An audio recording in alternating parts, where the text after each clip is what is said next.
नमस्कार। मैं हूं विक्रांत यादव और आज आपके लिए इस बुलेटिन में कई बड़ी खबरें लेकर हम आए हैं और ये सारी खबरें चीन से हैं। जी, अगर आप सोने को ज्यादा सोने में निवेश करते हैं, लंबे समय के निवेशक हैं, तो चीन से आने वाली खबरों पर आपको खास तौर से ध्यान रखना चाहिए, क्योंकि वो सोने की कीमतों में कई बार बड़ा असर डालती है। और हमारे साथ जुड़ चुके हैं वरिष्ठ विशेषज्ञ वित्तीय विश्लेषक डॉक्टर शरद कोहली जी, जो अक्सर हमें इन तमाम खबरों पर, इन तमाम फाइनेंशियल खबरों पर बताते हैं कि इनके पीछे के क्या कारण है। तो एक एक कर उनसे समझेंगे। सर, बहुत बहुत स्वागत है आपका। नमस्कार विक्रांत, आपको तो शरद कोहली ऑफिशियल के सभी फॉलोअर्स, व्यूअर्स, सब्सक्राइबर्स को मेरा अभिवादन।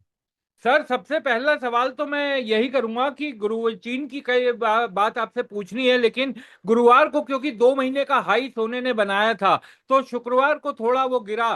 तो क्या इसे निवेशकों ने जो प्रॉफिट काटा उसी तौर पर देखा जाए, या कोई और चीज भी ऐसी हुई जिसके जो इसका कारण बना होगा? जी हाँ, पहले सोने चांदी की बात कर लेते हैं। बिल्कुल आपने ठीक पहुंचा। 4,470 डॉलर छूने के बाद इस समय 4,320 के आसपास सोना आ गया है। हाँ। मैं चांदी की अलग से बात नहीं कर रहा। चांदी भी प्रो राटा ही मूव कर रही है, साथ साथ मूव कर रही है। वो भी 66 डॉलर पहुंचने के बाद 62-63 डॉलर के आसपास आ गई। ये दो कारण रहे इसके विक्रांत गिरने के। हाँ। पहला कारण प्रॉफिट प्रॉफिट लॉन्ग अनवाइंडिंग था। लॉन्ग अनवाइंडिंग होता है कि जब कॉमेक्स में लॉन्ग के कॉन्ट्रैक्ट्स खड़े होते हैं बहुत सारे। हम्म। तो ऐसे में क्या होता है कि ट्रेडर्स को लगता है, बहुत सारे लोग इस 4,300 4,200 के लेवल पर एंट्री उन्होंने किया होगा। हम्म। उनको लगता है हमारी प्राइस आ गई, प्रॉफिट मिल रहा है, तो वो प्रॉफिट काट के निकल लेते हैं। और इसका, क्योंकि मेरी टीम रात के टाइम कॉमेक्स का डेटा ट्रैक करती है, हाँ। 3,84,000 के करीब लॉन्ग के कॉन्ट्रैक्ट्स थे कॉमेक्स में, हम्म। जो कि गिर के, ये एक दिन पहले का बता रहा हूं, जो कि गिर जी। के 3,71,000 पे आ गए। लगभग 13,000 लॉन्ग कॉन्ट्रैक्ट्स की वाइंडिंग हुई। लॉन्ग लॉन्ग की अनवाइंडिंग हुई, क्षमा करें। अनवाइंडिंग का मतलब होता है कि आपने तेजी के कॉन्ट्रैक्ट लिए हुए थे, अब आप प्रॉफिट बुक करके बाहर आ गए। तो पहला रीजन तो प्रॉफिट बुक करने का। दूसरा रीजन बड़ा इंटरेस्टिंग था। जी। दूसरा रीजन इंटरेस्टिंग ये था कि परसों जो महंगाई के आंकड़े अमेरिका में आए थे, हाँ। कंज्यूमर प्राइस इंडेक्स के, और हाँ। वहां पर डब्ल्यूपीआई को पीपीआई बोलते हैं, वो प्रोड्यूसर्स प्राइस इंडेक्स। तो वो जो आंकड़े आए थे, जो जिसके बारे में हमने कल चर्चा करी थी कि थोड़े से उम्मीद से बेहतर आए हैं, जितनी खराब उम्मीद थी उतने नहीं आए। मैं परसेंटेज में फिर दोबारा से नहीं जा रहा हूं, क्योंकि हम कल चर्चा कर चुके हैं। जी। रात को मेरी टीम ने मुझे बताया, जो कि रात को करीब 2:30 बजे का वक्त था, उनकी फोन कॉल कुछ कॉमेक्स के कुछ ट्रेडर से हुई, कुछ लीडिंग हाउसेस हैं, मैं नाम नहीं ले सकता। उन्होंने बताया कि अभी हवा ये फैली है लंच टाइम, जबकि हमारे यहाँ का करीब अर्ली नाइट का टाइम था, 12-1 बजे का। वो कहते हैं कि साहब, वहां पर उनको अब समझ आ रहा है कि ये जो महंगाई के आंकड़े थे, हाँ। ये इतने अच्छे नहीं है जितने अच्छे दिख रहे हैं। हाँ। ये उनको देर में समझ में आया। तो हाँ। थोड़ी सी ट्यूबलाइट, अगर मैं कहूं, तो हाँ। पहले जो ट्यूबलाइट जलती थी, फक फक फक फक करके एकदम जल जाती थी, तो हाँ। ट्यूबलाइट उसको आज भी बोलते हैं, कोई देर से रिएक्ट करे। तो कुछ कॉमेक्स में देर में समझ में आया कि हाँ। ये महंगाई के आंकड़े उतने अच्छे नहीं हैं जितने अच्छे होने चाहिए थे। तो अभी भी उनको फिर ये लगा कि हाँ। भाई फेड जो है वो रेट अभी भी बढ़ा सकता है। तो वापस सोने चांदी ने, आपको याद है मैंने क्या कहा था? मैंने कहा था कि सोने चांदी ने इन इन चीजों पे से अपना रुख मोड़ा है। हाँ। पर आप वो वीडियो प्ले करके दिखाइएगा, पर पूरा नहीं मोड़ा है। हाँ। आपको याद होगा, मेरे शब्द, बिल्कुल। एक एक वर्ड अक्षरश याद याद रहते हैं, वर्बटिम, के मुख मोड़ा है पर पूरी तरह से नहीं मोड़ा है। तो अभी भी महंगाई का रिएक्शन देखा। बॉन्ड यील्ड जो है वो 4.7, 4.65 और 7 के बीच में फिर आ गई। डॉलर इंडेक्स फिर 100 के आसपास पहुंचने हाँ। लगा। तो अभी सोने चांदी ने पूरा रिश्ता नहीं तोड़ा है इनका, कुछ हाँ। कुछ अभी देखता है। पर ज्यादा ये मूव लॉन्ग अनवाइंडिंग की वजह से आया है। और मैं समझता हूँ लॉन्ग अनवाइंडिंग की वजह से आया तो कोई इतनी चिंता की बात नहीं, क्योंकि ये प्योरली एक स्पेकुलेटिव मूव है। लॉन्ग टर्म फैक्टर जिसको सोने ने नई चाल पकड़ी थी, उसमें कोई विशेष बदलाव नहीं है। Geopolitical risk, geoeconomic risk, economic instability, economic uncertainty, over debt, दुनिया के ऊपर $350 ट्रिलियन की डेट होना, ये हाँ। सब चीजें अभी बिगड़ी नहीं है। करेंसी की वैल्यू गिरना, ये सब जस की तस है, जिसको अभी भी सोने। तो ये शॉर्ट टर्म मैं समझता हूँ मूवमेंट है, जहां अभी तक देखने में लग रहा है हम लगातार नजर बनाए हुए हैं कि क्या है। ये तो रही शॉर्ट टर्म बात। अब हुआ क्या कि इस सब के बीच में जेपी मॉर्गन की एक खबर आ गई। हाँ। आपकी चाइना वाली खबर पे तो अभी आते हैं। जी। जेपी मॉर्गन ने कहा कि साहब, इस साल के अंत तक सोना $6,000। मैंने हम्म। भारतीय रुपयों में कन्वर्ट करा तो 1,84,000 से लेके करीब 1,90,000 रुपए प्रति 10 ग्राम आ जाता है। जेपी हम्म। मॉर्गन की कल की रिपोर्ट, कल परसों रात की रिपोर्ट आई है। हम्म। तो एकदम इससे इससे तो एकदम हलचल मच गई लोगों में। बट अब देखिए क्या है, JP Morgan, Morgan Stanley, HSBC, UBS, bank of America, इन सब हम इंस्टीट्यूशंस की बात करें, मुझे लगता है ये गंगा गए तो गंगा दास, हाँ। जमुना गए तो जमुना दास। हाँ। जैसे ही 4,000 से 4,400 पहुंचा, जेपी मॉर्गन ने फौरन कहा अब तो 6,000। हाँ। और यही जब 4,500 से नीचे गिर के 3900 आ गया था, जेपी मॉर्गन कहा था अब तो जी कुछ नहीं होने वाला। तो हम्म। इसलिए मैं, ये दिल बहलाने को गालिब ख्याल अच्छा है, मैं कोई पेसिमिस्टिक साउंड नहीं करना चाहता, मैं कोई सोने के गिरने की भविष्यवाणी नहीं कर रहा हूं, बिल्कुल भी, कोई ये ना समझे इसका। पर मुझे लगता है कि इस प्रकार की जो भविष्यवाणी होती है कि कीमत ऊपर को गई तो आपने कहा यहां, नीचे को गिरने लगी तो आपने कहा यहां, पर दिल बहलाने के लिए अगर लोगों ने खुश होना है, और मैं तो कहूंगा कि जेपी मॉर्गन के मुंह में हल्दीराम बीकानेर वाला पूरा हाँ। का पूरा, आपके मुंह में घी शक्कर छोड़िए, हो जाए तो बहुत अच्छी बात है। पर थोड़ा सा इसको कॉशियसली लेने की जरूरत है, जो जरूरी बात थी। जी सर, चीन को लेकर मैं आपसे ये समझना चाहता हूं कि जुलाई में चीन ने पेपर ट्रेडिंग पर पूरी तरीके से रोक लगाई और उसके बाद फिजिकल एक्यूमुलेशन उसने जो बहुत तेजी से शुरुआत की, क्या उसका असर अब दिखने लगा है? जो ये पिछले दिनों 10-12 दिन में जो सोने में तेजी आई थी, क्या उसका असर अब दिखने लगा है? जी हाँ, जो आपने, अगर हमने जो कल परसों का इंटरेक्शन किया था उसमें मैंने जो जो कारण बताए थे, ये 9-10% उछाल के, हम्म। उन कारणों में चीन भी कारण था, क्योंकि बहुत बड़ी मात्रा में चीन ऑफिशियल और अनऑफिशियल दोनों तौर पर गोल्ड की खरीदारी कर रहा है। उसकी वजह से भी तेजी आती है, पर ज्यादा तेजी कॉमेक्स में आई। रुख जो बदला, जियो पोलिटिकल रुख बदला, लॉन्ग कॉन्ट्रैक्ट जैसे मैंने कहा 3,84,000 खड़े हो गए हाँ। कॉमेक्स में, तो उसकी वजह से भी आई। बाकी देखिए, परचेज होगा, डिमांड बढ़ेगी, डिमांड बढ़ेगी तो तेजी तो आएगी। तो हम्म। कुछ योगदान चाइना का भी इसमें रहा, जो अभी हाल में तेजी आई है। और मुझे लगता है बहुत ज्यादा हम तेजी तेजी, विक्रांत, मैं ज्यादा तेजी वर्ड का हाँ। इस्तेमाल नहीं करना चाहता हूं, क्योंकि बीच बीच में प्रॉफिट बुकिंग आएगी, लोग क्या हाँ। है, लोग भ्रमित ना हो जाए, हम तेजी हाँ। तेजी बार बार कहेंगे, फिर वो गिर के, अब देखिए 4470 से गिर के 4300, सुबह 4310 तक आ गया था। हम्म। तो लोग फिर उसमें क्या भ्रमित हो जाते हैं, यार ये तो कह रहे थे तेजी आएगी, ये तो नीचे जा रहा है। सो आई डोंट वांट कि उस तरीके की परसेप्शन बने। हम्म। आप इसको संभल के चलिए, आप एनालाइज करके चलिए, इन इंटरेक्शन को सुनते रहिए, आपको आगे के लिए एक नॉलेज बढ़ेगी कि ये आगे किस तरफ जाएगा और ये हाल की मूवमेंट किस वजह से है। जी सर, एक चीज मैं आपसे ये समझना चाहूंगा कि चीन ने अपनी पंचवर्षीय योजना, क्योंकि हमारे यहाँ तो बड़ी मशहूर हुआ करती थी, बहुत उस पर चर्चा होती थी।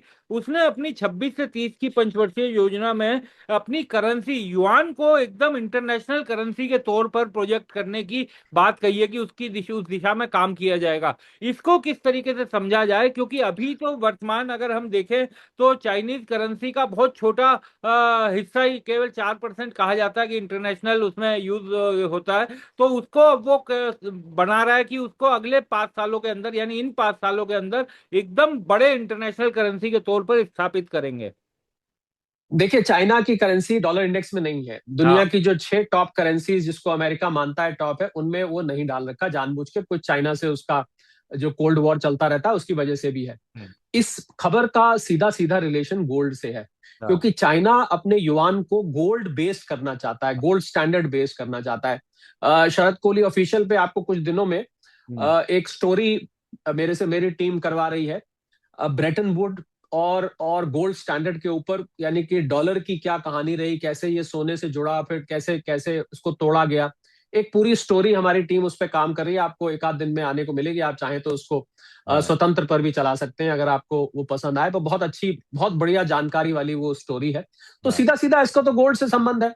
अपने 5 साल की योजना में उसने कहा वो गोल्ड इसीलिए इकट्ठा कर रहा है, उसको पता है कि अगर मेरे पास गोल्ड होगा तो मेरा युआन चौधरी बनेगा। हम्म। सीधी सी अगर मैं बात करूं, तो यानी सर, जो उसने पिछले 21 सालों से जो लगातार वो सोना एक्यूमुलेट कर रहा है, अब जाके भले ही उसने बोला कि 26 से 30, लेकिन इसकी योजना तो 20-21 साल पहले से बनानी शुरू कर दी, जब से वो लगातार खरीद रहा है। और पिछले 4 साल में दर्शकों को ये समझना होगा कि पिछले 4 साल में चीन ने 350 टन सोना खरीदा है, और पिछले 6 महीनों में तो करीब करीब उसने ये खरीद बहुत तेज कर दी, अपने जो एवरेज था उससे कई गुना ज्यादा कर दी। तो सर, ये सब कारण शायद वही है जिसकी तरफ आप इशारा कर रहे हैं कि सोने पर चढ़कर मैं चीन अब ये करना मैं चाहता है, और अब तो उसके बाद मैं हांगकांग मार्केट भी है सर। मैं इन नंबर्स को और अपडेट कर दूं जो आपने जी। दिए हैं। जी। चीन ने अनऑफिशियल तौर पर इस साल 865 टन सोना खरीद चुका है। 350 टन तो आपने पिछले सालों का बताया, वो तो हाँ। इसके सामने यानी आधा भी केवल नहीं है। 6 महीने में 1,000 टन। हाँ 865 टन वो खरीद चुका है ऑन रिकॉर्ड। ऑन रिकॉर्ड महीने का 20-25 टन आ रहा है ऑन रिकॉर्ड। पर ऑफ द रिकॉर्ड चाइना बेसाब, और उसका लक्ष्य यही है कि वो युआन को गोल्ड बेस करना चाहता है, युआन को स्ट्रांग बनना चाहता है। इसीलिए वो हांगकांग में, अगर मैं सीधे तौर पे कहूं कि चाइना को सबसे ज्यादा अगर बुलिश दुनिया में कोई सोने पर है तो वो चाइना है। ना मैं हूं, ना आप हैं, ना जेपी मॉर्गन है, ना मॉर्गन स्टैनली है, ना यूबीएस है। सबसे ज्यादा अगर कोई बुलिश चाइना पर गोल्ड पर है तो वो चाइना है। तो सर अब तो हांगकांग मार्केट भी उसके पास है, इसकी भी बड़ी भूमिका रहेगी क्या इन अगले 3-4 सालों में? बिल्कुल बिल्कुल, देखिए जब इतना बड़ा गोल्ड का भंडार उसके पास होगा तो वो हांगकांग को ट्रेडिंग हब बनाना चाहता है। वो चाहता है कि जैसे लंदन में, न्यूयॉर्क में ये ट्रेड होता है, उसको नहीं पसंद है कि हम क्यों लंदन न्यूयॉर्क की तरफ मुंह देखें रेट खोलने का सुबह। वो हांगकांग में एक हब बना देगा और हांगकांग में इसकी इसकी हुआ करेगी, ट्रेडिंग हुआ करेगी साउथ ईस्ट एशिया, फार ईस्ट के लिए। पूरी आधी दुनिया पे जो ट्रेडिंग है वो हांगकांग से हुआ करेगी। सर एक मैं खबर देख रहा था कल, जो है आईसीआईसीआई डायरेक्ट ने भी कहा कि इस समय जो भी गिरावट सोने में आती है वो एक्यूमुलेशन का मौका हो सकता है और उसको उसी तरीके से देखना चाहिए। और वर्ल्ड गोल्ड काउंसिल तो खैर सोने के बारे में अपनी उसकी रिपोर्ट में तो कई चीजें आई थी कि सोना किस तरीके से लंबे लॉन्ग रन में एक बेहतर इन्वेस्टमेंट की अपॉर्चुनिटी है ही। तो यानी गिरावट को भी अब सब जो आप बताते थे कि एसआईपी करना बेहतर होगा, उसी तरीके से अब ये बड़े बड़े संस्थान भी देख रहे हैं। बिल्कुल, बड़े बड़े संस्थान देख रहे हैं। और बड़े बड़े संस्थान क्यों देख रहे हैं? इनको जियो इकोनॉमिक और जियो पॉलिटिकल दोनों रिस्क इस समय दिखाई दे रहा है। और मैं आपको जल्दी से एक जियो पॉलिटिकल राउंड अप दे दूं, हाँ क्योंकि सर। जब भी मैं सोने के बारे में बोलता हूं तो आपको जियो पॉलिटिकल परिस्थिति का बैकड्रॉप जरूर समझना चाहिए अगर आप सोना चांदी शेयर मार्केट कोई भी इन्वेस्टमेंट देखते हैं। कल बहुत बड़े बड़े डेवलपमेंट हुए हैं।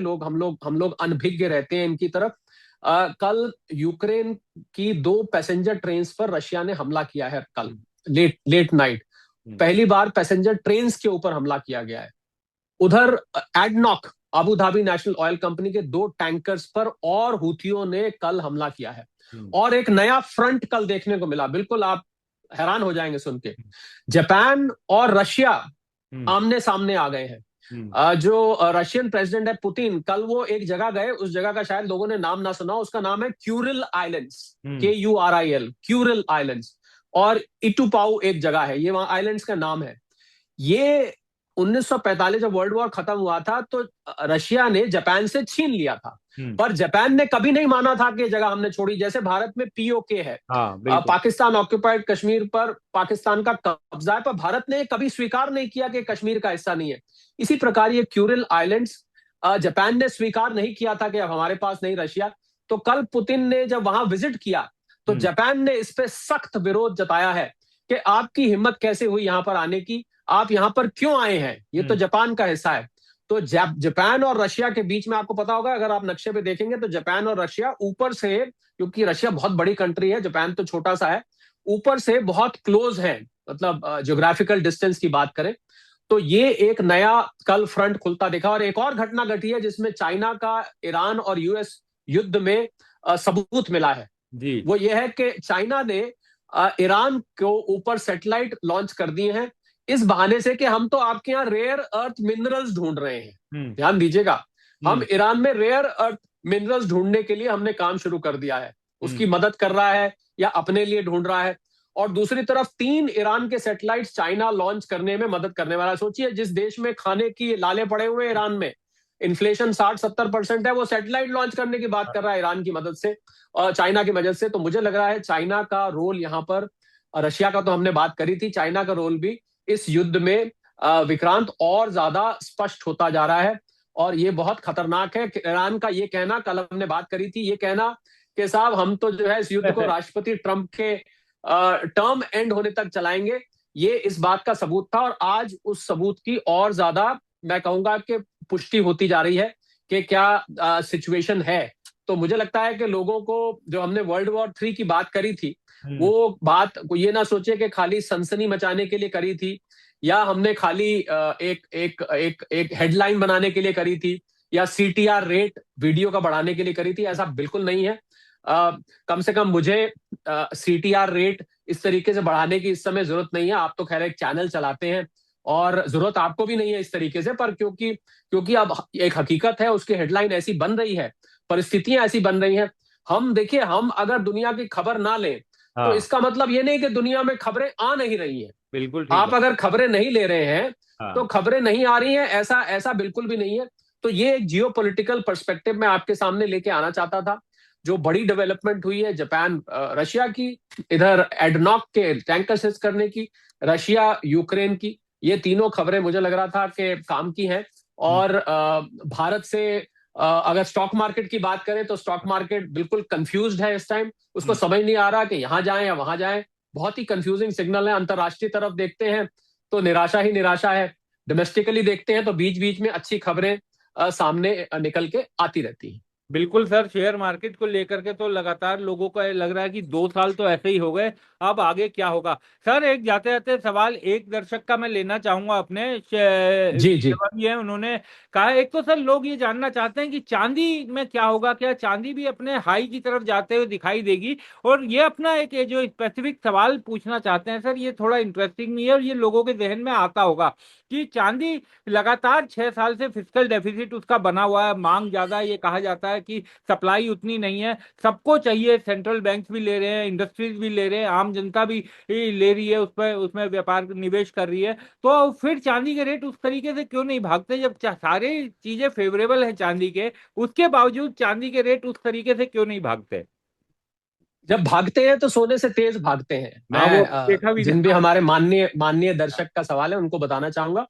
जब सोना पीछे 10% बढ़ा तो चांदी 15% बढ़ गई। तो चांदी जब बढ़ती है तो बहुत तेज बढ़ती है। उनको मैं कहना चाहूंगा, बिल्कुल इंडस्ट्रियल डिमांड बनी हुई है, आपने ठीक कहा। पर क्योंकि चांदी में सट्टेबाजी, ये इसके बारे में हम पहले कई दफे बात कर चुके हैं, चांदी में सट्टेबाजी सोने से भी ज्यादा होती है। हाँ। तो क्योंकि सट्टेबाजी जब होती है तो वो ओवर राइडिंग फैक्टर हो जाता है एक तरह से। इस हाँ। जो ग्राउंड लेवल की डिमांड होती है उसमें बाकायदा चांदी की डिमांड बनी हुई है। और जब जैसे ही तेजी सोने में आएगी, हाँ। आपको मैं ऑलमोस्ट ऑलमोस्ट अश्योर कर सकता हूं कि चांदी उससे तेज भागती हुई आपको दिखाई देगी। चांदी कमजोर दिलों वालों के लिए नहीं है। हाँ। चांदी थोड़ी मजबूत दिल वाले के लिए है। बहुत वॉलेटाइल है, तेज भागेगी, गिरेगी भी तेज। प्रॉफिट प्रॉफिट बुकिंग भी चांदी में बहुत तेज आती है। तो बिल्कुल आपका अंदेशा मैंने दूर कर दिया हाँ। कि चांदी में कोई दिक्कत नहीं। और जब हम अभी सोने की बात कर रहे हैं तो वही चीज चांदी पे भी अप्लाई कर रही है। हम्म। जब चांदी की अलग से कोई खबर होगी तो हाँ। हम आपको जरूर बताएंगे, हम आपको जरूर सामने रखेंगे। जब तक अगर हम कुछ नहीं बोल रहे तो समझ लीजिए चांदी सोने की छोटी बहन की तरह पीछे पीछे पीछे पीछे चलती है, पीछे पीछे पीछे पीछे आगे आ जाती है, पीछे पीछे वापस आ जाती है। That is how it is happening. Sir, हालांकि आप फिगर्स पर नहीं बोलते, लेकिन इन्होंने ये भी पूछा है कि 6 लाख तक क्यों नहीं गई अभी तक? अरे सर, आपके मुंह में घी शक्कर लोग बोलते थे, मैं बोलता हूँ हल्दीराम और बीकानेर वाला पूरा पूरा का पूरा आपके मुंह में। काश ऐसा हो जाए। और मुझे लगता है एक समय ऐसा आएगा जब ये प्राइस आपको देखने को मिलेंगी। मैं उस समय को कभी प्रिडिक्ट नहीं करता हूं, ना मैं बिल्कुल। प्राइस प्रिडिक्ट करता हूं ना समय को। हम उन फैक्टर्स को एनालाइज करते हैं जो फैक्टर्स इनकी मूवमेंट को प्रभावित करती हैं। मुझे लगता है हेडलाइन बनाना चांदी 6 लाख, सोना चार हाँ, लाख गलत ये बात। लोगों को भ्रमित भ्रमित कर देता है।